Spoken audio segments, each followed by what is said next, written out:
18 పడిమెట్ల పైకెక్కి గుడికేగు భక్తులకు ఎదురొచ్చే బంగారు స్వామి. ఇరుముడులు స్పృశించి శుభమనుచు దీవించి జన బృందముల చేరే జగమేలు స్వామి. తన భక్తులొనరిల్చు తప్పులకు తడబడి ఒక పక్క ఒరిగెన ఓంకారమూర్తి.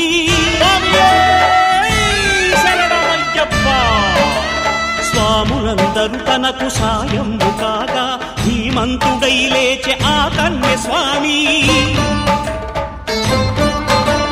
పట్టబంధము వీడి భక్తతతికై పరుగు పరుగున వచ్చే భూమిపైకి నరుడై